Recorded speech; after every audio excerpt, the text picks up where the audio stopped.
Okay, this is another bit of my tool talk thing. These are not like a power tool or anything like that, but these are, I guess, considered a part of hand tools. Um, I got a few sets here. You can kind of see these two, if I recall, I got it from a garage sale. Oh, a long time ago, and I think this one might have came from my late grandpa's estate kind of thing. Um, but basically, these are all punch sets or stamps or whatever you want to call them, and they have, you know, letters and numbers depending on which ones you grab, obviously. So I got the full alphabet and then the full number set, and then this one is both the numbers and letters. And it's a good way of like marking work pieces and things like that for assembly when you want to, make sure certain joints match up and certain pieces line up, kind of thing. Like, you can have an A to A or an B to B, and et cetera, kind of like that kind of style. Um, Almost like IKEA furniture kind of thing, but with your own personal woodworking and assembly. I really like using these because it has a bit of that old era of like the Maker's Mark, where you can see the builders um, lining up and marking things hit like underneath. Um, it's not something that's like a design feature or anything like that, but it's you know below the surface kind of thing. Um, for example, like I'm doing all my fence boards, and this is also probably something not a lot of people do, but anyways, my fence, there's a slight taper. So like this side, you can see there's the R, and then there's the L.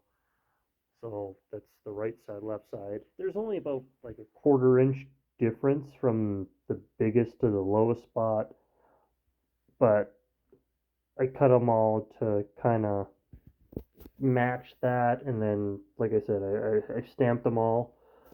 I like the stamps more than just drawing in the pencil or pen or whatever, for a couple of reasons. One, with the pencil or pen or whatever, uh, on this occasion doesn't make too much difference, but these were stained very dark, and the backs weren't stained yet because they'll get painted once installed. But for example, if I did have that LR kind of thing on these backs and this got stained or painted, it'd be really hard to see that. Where the stamp, even if it did get painted and stamped, or sorry, stained, you'd still be able to see that because that's in the grain. Um, and it's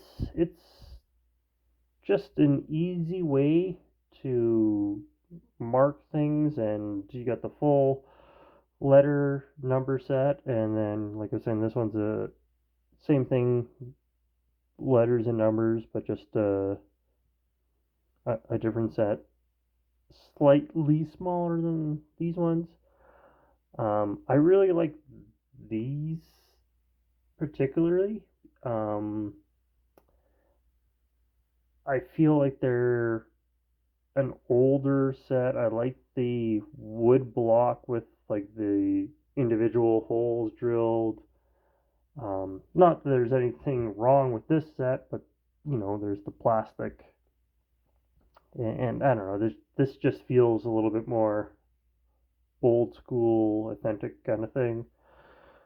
Um, but yeah, a little bit different type of tool talk, not anything power tool related or anything like that. Um, yeah, just something that I don't think a lot of people use anymore. And when I do, it's kind of like I said, just for marking, labeling, so that I know what goes where, kind of thing. But I've done it also with some furniture projects where I had to basically assemble and then disassemble, then reassemble on site. So when I reassemble on site, it's nice to know exactly what piece goes where, because sometimes they all look alike or whatever, and when you put it together one way, you want to make sure you put it together the same way again. Um, but yeah, just a very very simple tool set kind of thing, and really handy for like I was saying, that assembly type stuff. But you can also use it for marking your pieces. If you want to brand your piece, you could put your name and your initials or whatever. Just tap it in, and that's all it is. Is you just grab one and basically just tap it in with a hammer, and that's all.